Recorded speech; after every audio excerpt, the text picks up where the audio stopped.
Okay, and we are back. What is up, everyone? Welcome back to the stream. It's me. It's M.D.Tenebris. I'm back again to bring you some more mediocre gaming.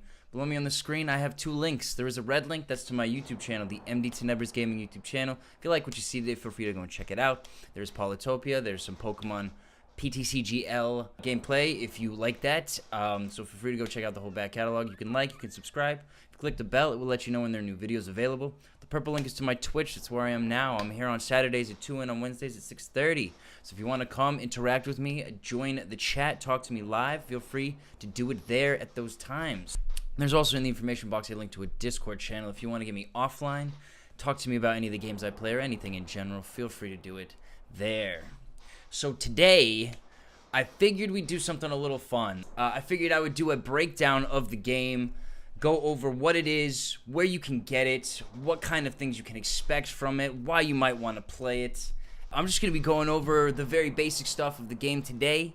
Going to be talking about each of the tribes, kind of what the differences are, what the difference in tech is, the potential strategies you can play with each tribe. That's what we're doing. It's just going to be a Polytopia kind of stream today.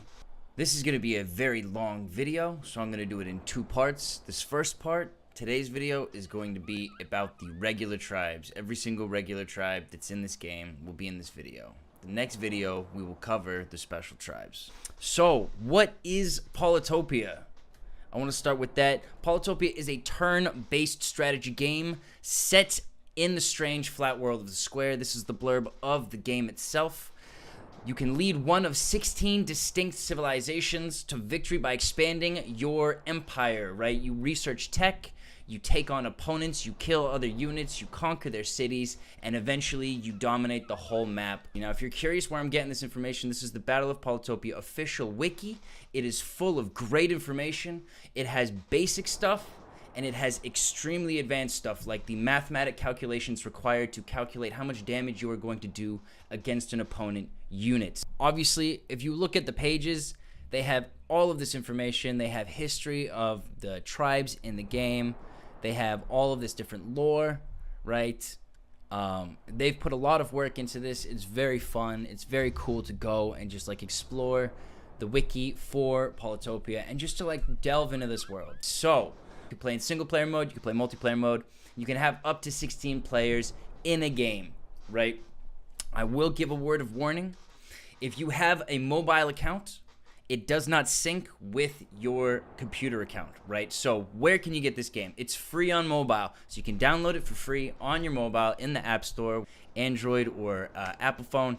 And you get 4 tribes for free if you download it on the mobile. The game is free. You get 4 tribes for free. They are the first 4 tribes in the game. That would be the Xin-Xi here, the Imperius, the Bardur, and the Oumaji. So, you get access to these first 4 tribes here. You get the Xin-Xi, the Imperius, the Bardur, and the Oumaji, right? If you are interested in playing any of the other tribes on a mobile, they are 99 cents. The Luxidoor is $3.99. That is an inside joke with the game developers because the Luxidoor, as you can see, they love expensive things, right? So the joke is Luxidoor is more expensive.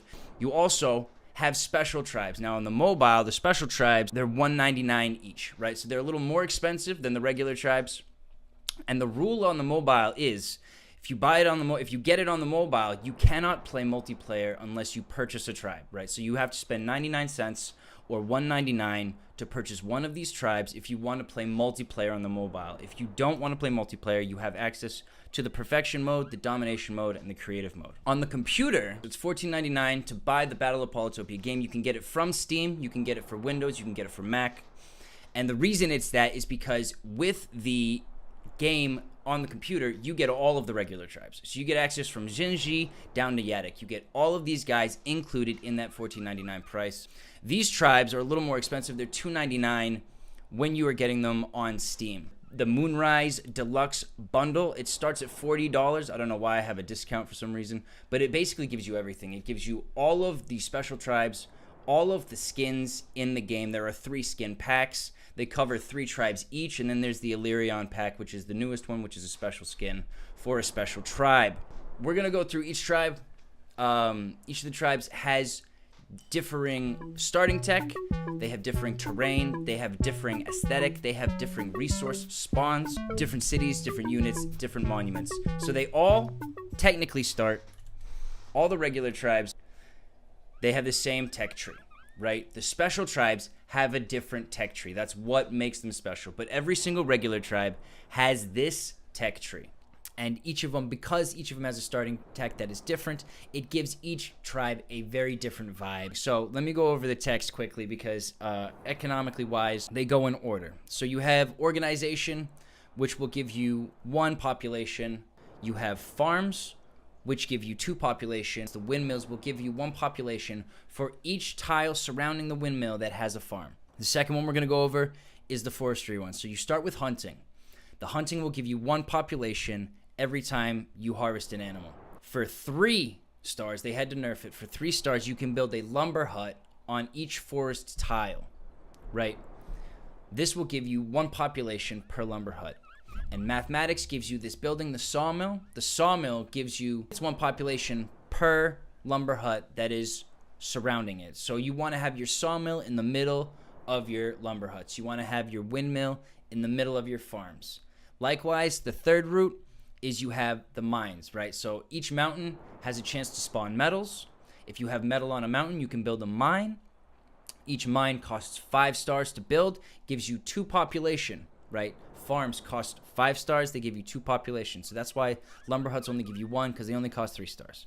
So the mining will give you 2 population per metal, and because mountains and metal are a lot harder to play around than the forests, than the farms, when you get smithery, the forge will give you 2 population for each tile with a mine surrounding it, right? So if you're lucky, when you're playing Xin-Xi, you'll get a city that has 3, maybe 4, maybe 5 mountains around it that have metals in it, and you can build a mine in each of those. That gives you a big boost in the mid-game. Vengir and things like Xin-Xi really rely on the forges and the mines, and the extra population you get from. The 4th one is the fishing tech. The fish, when you harvest the fish, will give you 1 population. The ports that you get with the fishing tech cost 7 stars. They also give you 1 population. They can only be put on shallow water. The stars are the final resource for that. You get 8 stars per starfish, and you basically have to plant your unit on the starfish, and you collect them for free.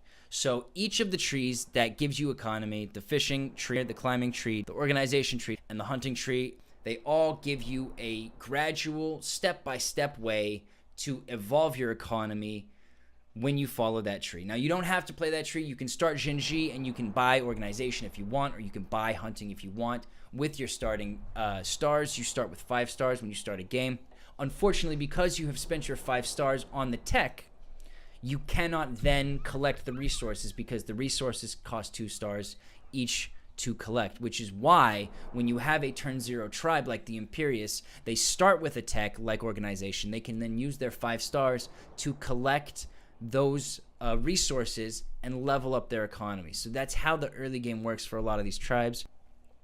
Each of these is 5 stars to start. These techs are going to be 6 stars, and these techs are going to be 7 stars when you still only have 1 city. And then as you get more cities, every single level of tech, when you get a new city, goes up by a certain amount of stars. When you start the game, you have 1 unit. If you start with a unit tech, you have that unit. So your Xin-Xi are going to start with a normal warrior. Your Quetzali are going to start with the defender. Your Hoodrick are going to start with the archery. Your Vengir are going to start with a swordsman. And then you also have 5 stars to start your game. You can purchase any of the starting techs. So it becomes a little bit of a calculation about whether you're going to produce units, whether you're going to evolve your technology, which trees you want to go down, which resources you have around your city. So it's like a big, fun puzzle. And this tech, the philosophy tech, is very unique because one of the things it does is it reduces the tech price of every other tech by 33%. So I want to look at the Xin-Xi first. Xin-Xi is the first tribe in the game. It is considered tribe 0, right? And they start with the climbing tech. So the climbing tech, if we look here, climbing tech right here gives you access to climbing on mountains, and it gives you a mountain defense, right? It also gives you access to the smithery and the mining tree and the meditation philosophy tree. So the interesting thing about this is each of these starting techs that you can get will give you access to the different tree. You cannot buy chivalry if you do not have free spirit and riding first, right? However, you will notice that some tribes, like the Quetzali, for instance, start with the strategy tech. If you have the strategy tech already, you can purchase the diplomacy tech without having to buy organization. The starting tech you get influences which sections of the technology tree you have access to, and this changes how your strategy is going to be played. Often what I do with the Xin-Xi, because they're quite a unique tribe and they start with the climbing, is I will wait until I have enough to buy the mining tech, because a mine, when you build a mine for 5 stars, you get 2 units of population. There are certain units at the end of these that are very powerful, right? So here you got catapults, here you got knights, here you got the cloaks, and the smithery gives you swordsmen. Now these are one of the cheaper of the final level. The swordsmen and the mindbenders are the cheapest final level unit, and these are actually very powerful. They start with a higher HP. They do more damage. So it's a very interesting strategy, the whole Xin-Xi aspect, because you start with your climbing, you go mining, and then you can get the smithery, the forges you put around your mines. This all works because the Xin-Xi have 1.5 times mountain and 1.5 times metal spawn for their resources around their city, right? So metal is going to give you the ability to turn a mountain into a mine. It gives you 2 population a turn. So that is one of the strategies for the Xin-Xi. Each of the tribes has a different resource spawning rate. That is another difference between the tribes. So we got the Xin-Xi here. This is the Xin-Xi theme, right? It was very fun. And they start their game with the climbing tech. This is their city. These are the different monuments you can get. This is their aesthetic, right? So this is how the mountains look. This is how their buildings look. You start with the horses as your resource for animals, for hunting. You start with, I believe they're oranges, but they might be berries, for your food resource. And your trees are these beautiful cherry blossoms. It's themed off of like an Eastern Asian kind of vibe. So the skin that you get is the Chapeau skin. So it has a different theme, which we're going to listen to. And so the Chapeau are secretive legions of assassins. So they're actually like ninjas, which is super cool. I've been playing a lot of Chapeau. My last video was on the Chapeau skin. They do start with the climbing tech as well. So the skin doesn't change anything except for the aesthetic and the theme, right? You see it's got the same hunting, the same trees, the same berries, the same mountains. So the next tribe is the Imperius. The Imperius are based off of the Roman and Greek Mediterranean cultures. You hear the theme. It's a very fun theme. They start with the organization tech, right? So you go here, you check this out. The organization tech is here. So because you start with the organization tech, you can level up your city on turn 1, right? This is not something the Xin-Xi can do. So you have the Imperius Tribe. They start with the organization. This gives them easy access to the farming construction, right? And the strategy diplomacy, which is very interesting because with the diplomacy, you get these cloaks. They're very sneaky. The strategy is very helpful because you can offer peace to your opponents, and you get these shields, which are very hard to deal with. They don't do a lot of damage, but they do a lot of damage in retaliation. So they'll only do 1 damage if you attack with them, but they do like 9 damage if you attack them when they hit you back. Now, because you get your city upgraded on turn 1, you get a higher economy from the start. There are a couple tribes that do this. The Imperius can do this. The Bardur can do this. The Kickoo can do this. The Luxidoor starts with a turn with a level 2 city. That's the whole point of them. They don't have a starting tech. And who else? The Zebasi can do this because they start with the farming tech. Certain tribes can level up their city as you play the game. You gain population for your city. When you fill the population for your city levels up. You get more stars. You have more money to buy more units or more resources to create a bigger economy. And the whole point of the game is to expand your economy so that you are able to defeat your opponents. This is the Imperius. They are Greco-Roman. So the skin is themed on senators. You see they now have togas, right? They've got these little laurel wreath, the Caesar wreath that ancient Rome had. The theme has changed a little. They have grapes, right? based off of the wine. You got some antelopes here, which are very interesting looking. They can upgrade their capital on turn 0, right? So they also have a ×2 spawn rate for the fruit, but a half spawn rate for the hunting, right? Which means that you're less likely to go this way and more likely to aim kind of in this direction on the tree at the start of the game. Obviously, towards the end of the game, you're hoping to have most of the technology because it is all useful in some way or other. This is what the Imperius aesthetic is. You get these nice white buildings. You have, I think they're apples or strawberries are the fruits. This is what the mountain looks like. You start with a black cow, and you have a, this is their forest, these diamond kind of trees. This is how their buildings look. This is the city. As you upgrade it, you get different parts. These are the monuments that you have. This is the fruit, their food for the hunting. Our next tribe is the Bardur. Bardur used to be super strong. They are based off of a Viking kind of concept, right? The animals are bears. You get these blueberries. They have a lot of snow, and they have these wood cabins here. So the Bardur Skin are the Bygoroth, right? They are elite hunters. They wear bear skin on their head. The theme is slightly different. It's a very sleepy skin. And their archers throw spears, which is kind of dope. The hunting tech opens this tree up here. So you can either go down the archery theme, or you can go towards the forestry. Now, the reason Bardur used to be so strong is because not only can you start out with the hunting tech, and you get to level up your city on turn 0. It's a turn 0 tribe, which gives it a little advantage.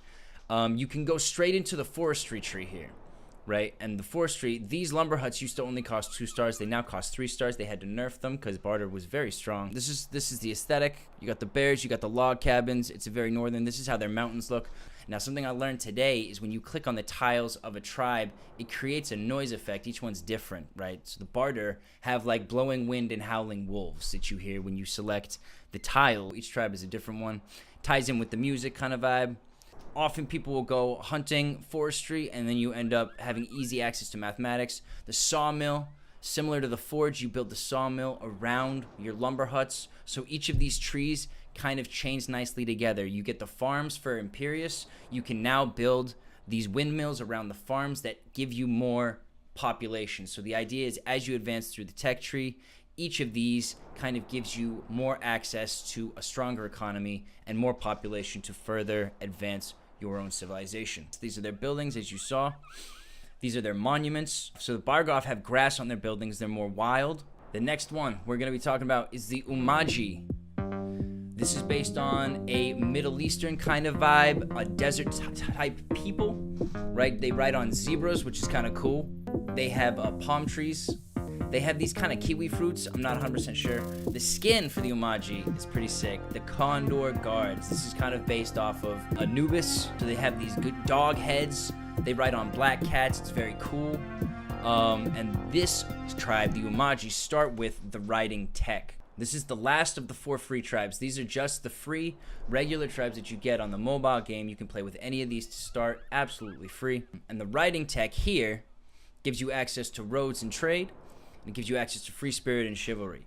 Now, Oumaji used to be a lot stronger because roads only cost 2 stars, similar to the Bardur. So basically, when they nerfed roads, they made them 3 stars. So Oumaji have taken a little step back. Yadakk, who start with the roads tech, have also taken a little step back. But a road gives your unit, it gives them an extra tile. The thing that's powerful about Oumaji as a strategy is you start with riding. And riding units can move the farthest across land. So it allows Oumaji to spread out very quickly across the map and conquer more of the unclaimed villages that you will find on the map of Polytopia. So basically, when you start a game, you have a city, your opponent has a city, and there's a bunch of unclaimed villages across the entire map.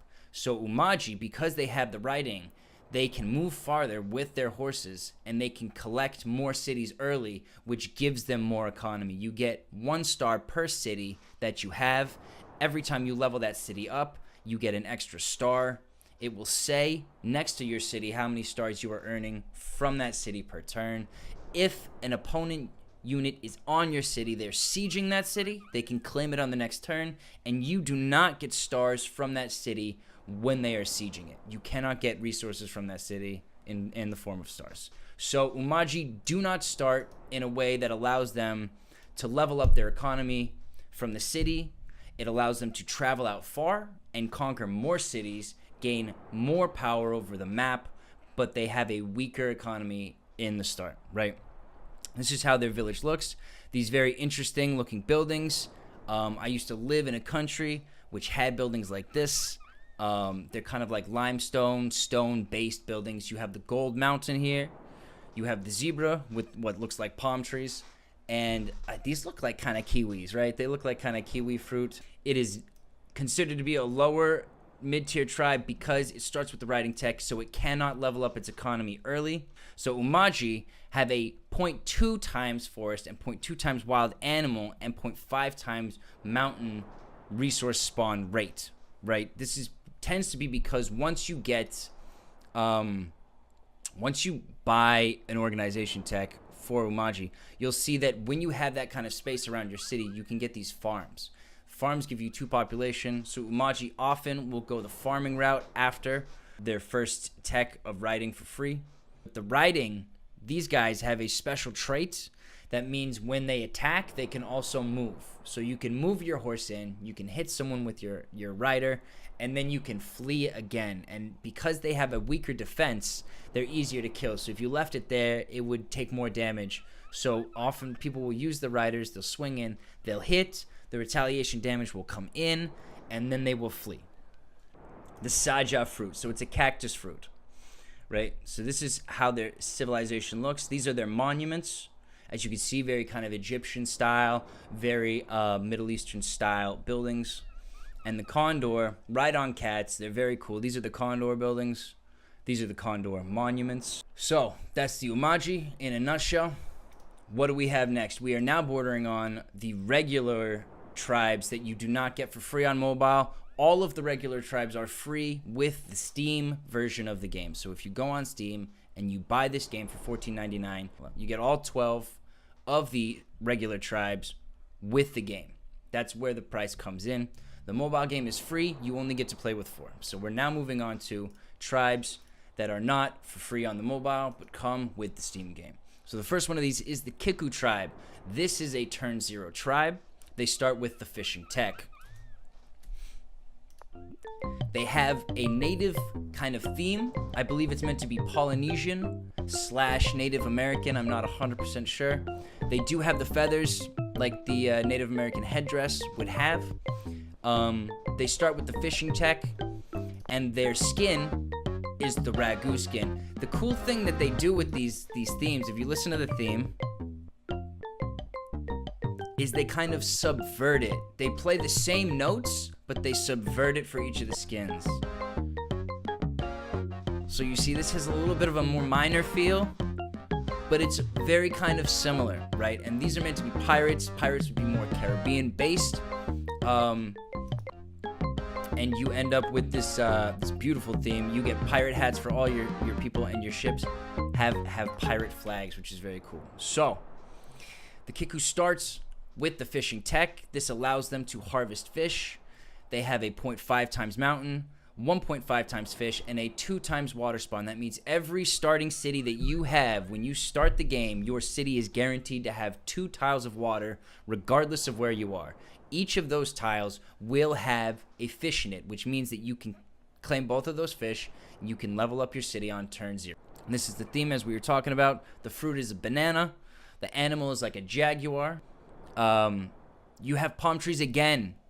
They look very similar to the palm trees for the Oumaji. I'm not sure if they're exactly the same, but they might be.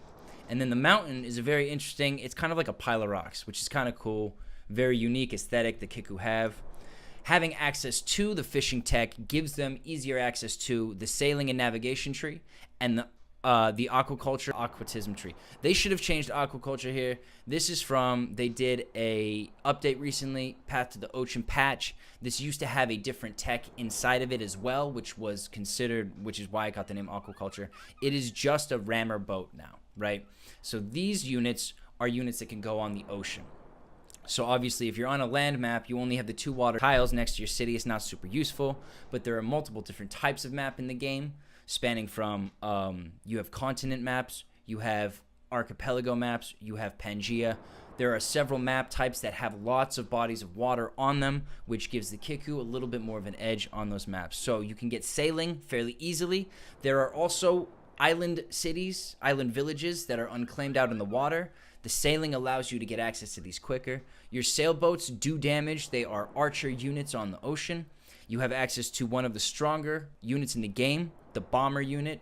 This unit does splash damage. It can shoot across 3 tiles. It can hit a unit, and every unit on a surrounding tile receives a little bit of damage. You also get this interesting starfish, right? If you park a unit on a starfish, you can claim the starfish on the next turn. It'll give you 8 stars, right? And then you have several different abilities that you get in the game. Defensive abilities. So as we were talking about with the Xin-Xi, the climbing tech, gives you access to mountains. Also gives you a defense bonus when you have a unit on a mountain. So if someone attacks your unit on a mountain, it has a higher defense. I believe it's 1.5.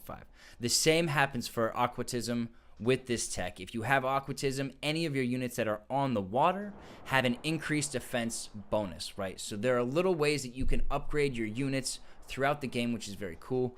The Bardurs start with the hunting. You have access to the archery tree. The archery tree gives you a defense bonus on when you are on a tree tile, right? So there are several different ways to increase your defense within this game without just getting stronger units, which is very cool. And this is what the Kickoo monuments look like. These are their buildings. It kind of looks like banana leaf, which is very interesting aesthetic. You get a very green vibe from them. This is what the Ragu buildings look like, a little bit more like tree houses. You get this cool deathly looking monument here. We'll branch down into the sailing first. You'll get your fishing, you get your sailing. Fishing also allows you to build ports, and it allows your water units to travel across shallow water. So when you get a port, you can move any unit onto that port. It converts it into a raft. A raft does not do any damage. It has a very weak defense. So it goes straight from a raft into either one of these 3 units. Takes an extra turn, but these are quite powerful units, and they are the only units that move on the water outside of the Aquarion tribe. So they are very unique. They're very interesting. The 5th tribe we're going to look at is the Hoodrick, right? The Hoodrick, one of my personal favorites. I hail from the mighty land of Britannia. The Hoodrick have a very England kind of theme to them. You have these red trees, which remind me of like autumn, right?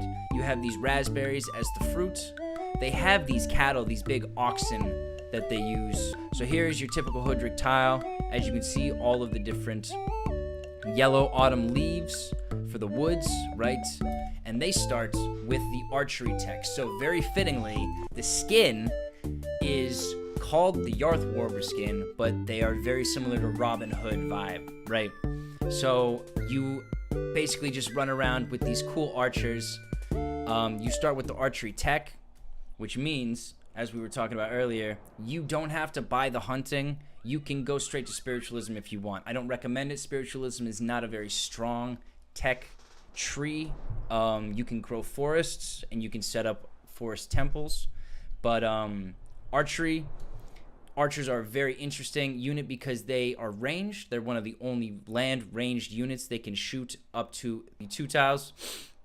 So it helps you early in the game, playing a little defensive, because you can move your archers back and still shoot on that turn, right? So you can constantly evade your opponent's units, and you can still do damage to them.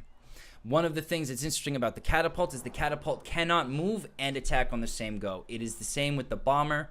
These units are quite powerful ranged units. When you move them, that's it. That's the turn. If you want to attack, you cannot move that unit. So it adds a little bit of thinking to these units. Archers, not so much. You can move around and you can shoot on the same turn. So it gives you a lot more flexibility. They're a very strong unit to start with in the game. And the tribes that start with units like the Hoodrick, like the Oumaji, like the Quetzali that we will see later, these tribes do not get to evolve their civilization turn 1 or turn 0, which gives them a weaker economy, but they start out with a unit that gives them a little bit more defense or offense in terms of map play and battling.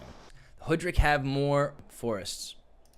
They have a higher spawn for forests, and a lesser spawn. For mountains, you cannot have a forest on a mountain, so by reducing the mountain spawn, you increase the chances of having a forest.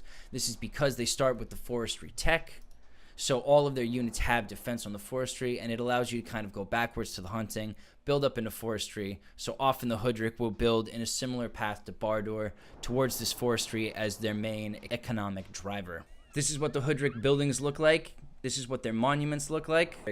This is what the Yarbo look like. What is it called? The Yarburger? What are they called?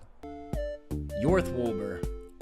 Right? So these are the sharpshooter survivalists of the Hoodrick. It's just a very nice theme. As you can hear. I love the way that they take the main theme and then they kind of like shift it a little.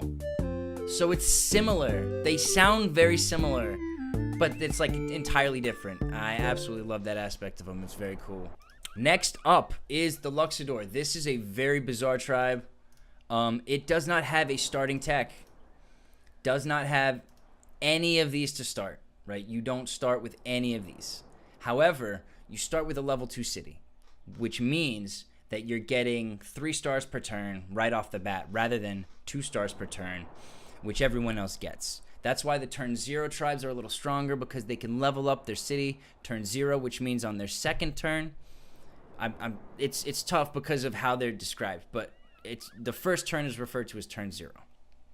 So on turn 1, these tribes are getting 3 stars. Luxidoor starts with an upgraded capital, right? So the Luxidoor, they love expensive things, jewels, rare spices, exclusive ornaments. These are based on kind of South Asia, like India. You can hear from the music, the theme. They have a more tropical kind of fruit, right? It's like a mango. They have sultan's caps on, which is very cool. And because of the theme of the tribe and the prevalence of how much they love expensive things, the tribe is more expensive to buy on the mobile. I think that is hilarious. So the skin is the Oumaji mercenaries, right? And these are ruthless and effective. They're like these gold Buddha looking guys. They have gold turbans. The land becomes black. I absolutely love this aesthetic. It's got like a Starry Night vibe to it. It's very, very cool.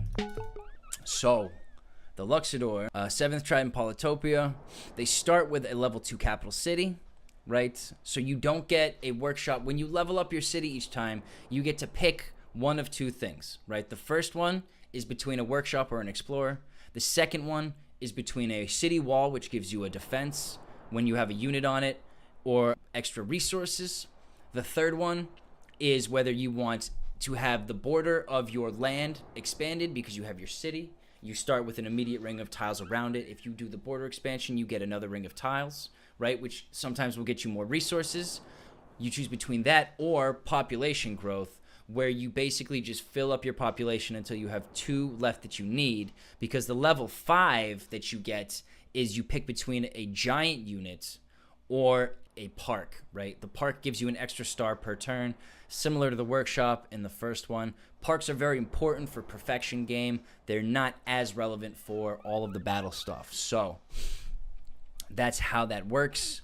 Because the Luxidoor do not start with a tech, you are free to choose whichever tech tree you would like to go down to start, based on what resources you have around you, based on your preferences. It's all good. The aesthetic is this. Your animal is elephants. You have these interesting looking trees. They're very nice.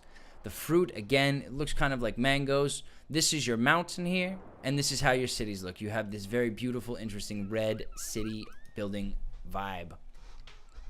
The Luxidoor has default values for all the terrain rates, so you do not have special spawn resources rates for the Luxidoor. They are kind of a meh tribe. You could do whatever you want. They don't really have any advantages. They don't really have tons of disadvantages. They're just a very standard looking tribe. Luxidoor actually used to be one of the strongest in the game. They nerfed them, though, to make it more fair. But Luxidoor used to be like really, really strong. And they actually used to be like $6 rather than $3.99. They reduced the price when they reduced how strong they were. Luxidoor was nerfed, starting level 3 capital with a city wall. Okay, so it used to be even harder. They used to actually not have level 2, but they used to have a level 3 city capital with a wall already around it, which would make it very hard to defend against. So that's the Luxidoor. These are the city buildings for the Luxidoor. These are their monuments. Lots of jewels, right, because they love rich stuff. And then this is the terrain. This is the city building for the Omo mercenaries, right? So the next tribe, this is one of my favorites as well, are the Vengir. The Vengir have a very interesting theme, which is very cool. And they start with the smithing tech. I love this black vibe that they have. These guys are very interesting. They start with the smithery tech. So they actually they are one of the tribes that has a unit to start, and it is a swordsman. It is one of the stronger units in the game. As you can see, it's on the outer ring here, so it takes a while to get to. Very, very cool. And their skin is the cultist skin. You have Vengir cultists who are just devoted to Burzgor. I'm not 100% sure what that is. They basically have no skin. They're skeletons walking around. The animals are skeletons walking around. It's very, very cool. I think these are very fun, but they're not a great starting tribe to practice with, because obviously you start with the smithery tech, so you have the forge, but you don't have access to any other tech that's going to help you with your economy. So while you can create these swordsmen, you run out of money very quickly. You have to retroactively build your economy in the same way that the archer will make you do it for the Hoodrick. And the Quetzali with the shield will make you do it as well. Or the Vengir, right? Heavily reduced spawn rates for tier 1 resources like fruit and animals. This is because you end up with a higher rate of mining, similar to the Xin-Xi. Because you're in this tree, you have a higher rate of mountains. Is it mountains? Do they have the mountains? No, it's a normal spawn rate for mountains. Higher spawn rate for metals, which means you can get the mining. And the forges that you start with in the smithery tech work well with the mining. They have these purple monster things for the hunting. They have these dead trees for their forests. The food is like a mushroom. Looks almost like a poisonous mushroom, to be perfectly honest. They have these very gothic-looking buildings here that are they're just cool. I like purple, so I'm a big fan of the Vengir. And they have these jagged mountains that look awesome. They look very, very cool. The fruit is called Zando shrooms. The animal is rhino pigs. Like the Luxidoor skin, the Vengir have a black ground. So this is how their buildings look. Very pointy. Very dangerous looking. This is their monuments here. And this is the cultist skin. So now your rhino pigs are skeletons. And everything is white instead of purple. In fact, one of the things I really like about the Vengir's theme is this. That clicking noise reminds me of Bones from Mario Kart. The little skeletal turtle, whenever he does like a trick or something, he makes that clicking noise. And it's just... it's so banging, man. Another point I want to make at this section is I was talking about when you level up your city, you end up with the level 5 city. The choice you get to make there is whether you want a park, which gives you an extra star per turn, or a giant. As you can see here, this is the giant. So this is a normal swordsman unit. This is a normal archer unit. This is a giant, right? The giants are large units. They have a lot of HP. They only move 1 tile per turn.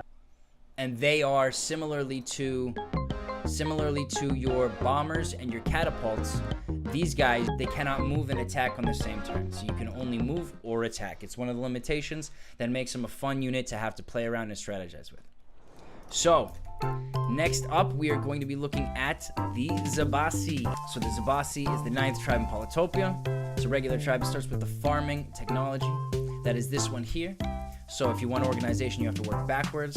Often you don't need to stress that much about it.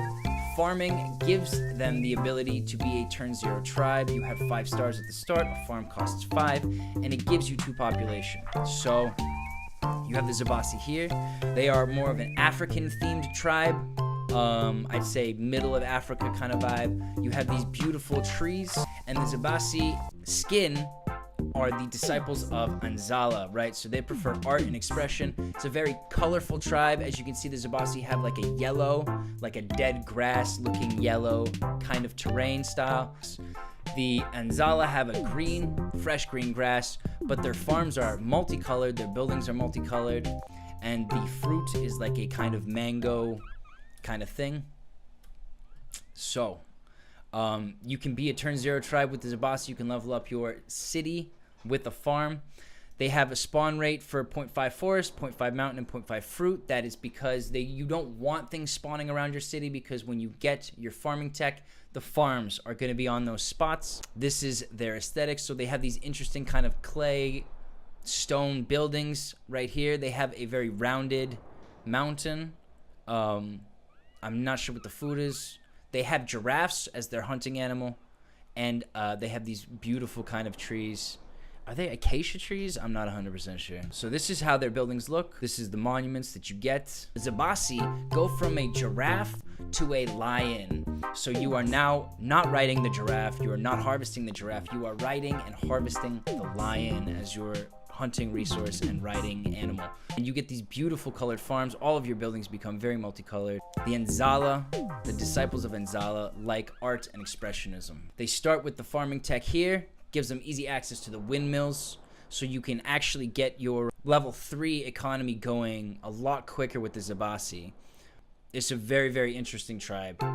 It's a very kind of relaxing kind of tune, and then this one's a little bit more bouncy, a little more jazzy.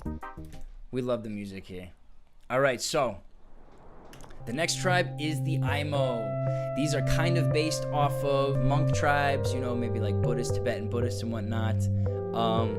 Very nice, calming theme. Very slow.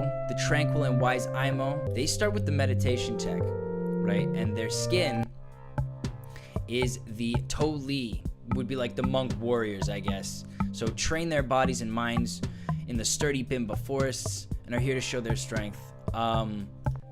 They go from having llamas as their food to having koalas. One of the things that's interesting about the Aimo is similar to the Xin-Xi. You start with a tech that's not incredibly useful at the beginning. You start with this meditation tech. You have these mountain temples that do not help you at all because they cost 20 stars to build. But you start with this pacifist mission right here. What that does is if you don't attack an opponent's unit for 5 turns, you get a monument. Now, the monuments are worth 3 stars, so that is often how people will help level up their economy. You can also wait, get the philosophy tech, and suddenly all of your tech is much cheaper from the start of the game, giving you a lot more flexibility with which way you want to build. So the Aimo are not a turn 0 tech. They are a lower to mid-tier tribe. They have a 1.5 times spawn for mountains. They have these very beautiful trees, actually. You got the llama. This is how their mountains look. This is how their buildings look. You got the chili peppers here. So this is how their buildings look in the game. This is how their monuments look. This is specifically the pacifist monument that you get. The altar of peace. So this is how the Toli looks. The trees look different. You have these koalas now. The land is slightly different. And they have kind of more bamboo looking buildings. Not a very strong tribe, because not only do they not have the starting tech that gives them an opportunity for food, they don't have a starting tech that gives them a unit either. So that is the Aimo. Often people will go for the philosophy tech and make everything else cheaper, and then you get the pacifist monument, so you can then level up your city with that. So it gives you a little bit boost a little later on in the early game, but it's not a very strong tribe at this point in time. Next up, we have the Quetzali. My goodness, I love this tribe. They have a great theme. I think it's a very underrated theme. The Quetzali worship bird gods. They have red soil. I did not even know that, but the side of their land, if you look at the side of other land, it's brown. The Quetzali have a red clay soil. This is very interesting. The Quetzali are reminiscent of like an Aztec kind of civilization. They worship bird gods. They have these beautiful looking mountains here that look like Aztec temples. Their theme is very nice. Their fruit is corn. They get turkeys as their animal. This is their forest. And some Quetzali actually become bird gods. They grow these wings. It's a fun, bouncy change of the theme. Their turkeys become chickens, but they cannot fly, unlike birds. So the Quetzali Tribe, here we go. They start with the strategy tech, right? So once again, we have a unit tech. We do not have an economic tech.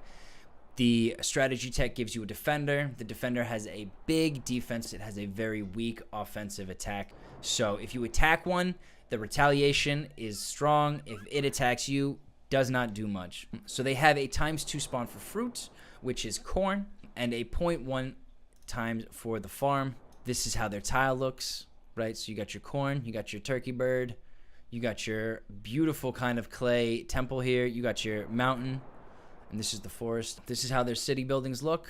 These are their monuments. This is the new resource you get for the Quetzali skin.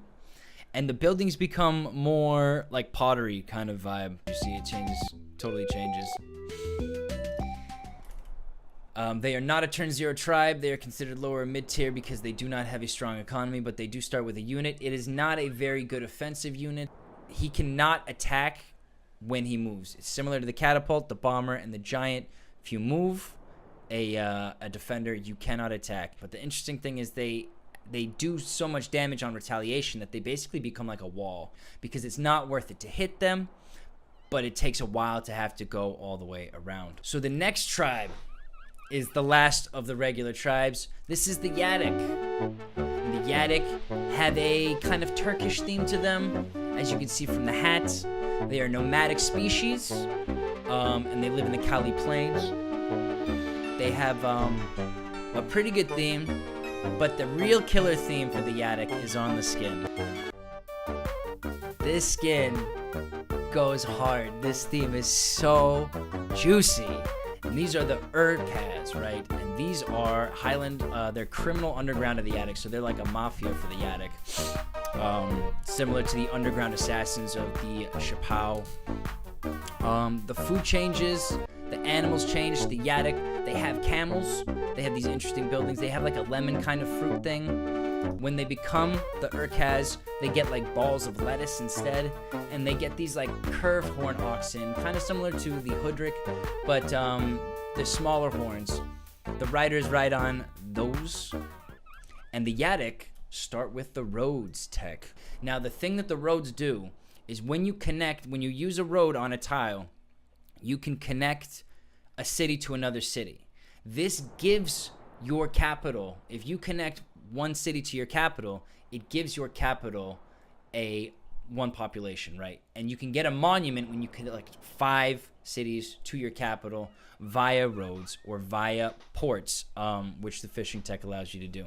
So the road, when you have a unit that's on a tile that has a road on it and you have a road on another tile, that unit can now move 1 extra tile. So the roads, similar to the Oumaji with the riding, the roads give the Yadakk the opportunity to move further from their city on turn 0. It allows them to expand a little quicker, hopefully collect more cities to connect their capital to.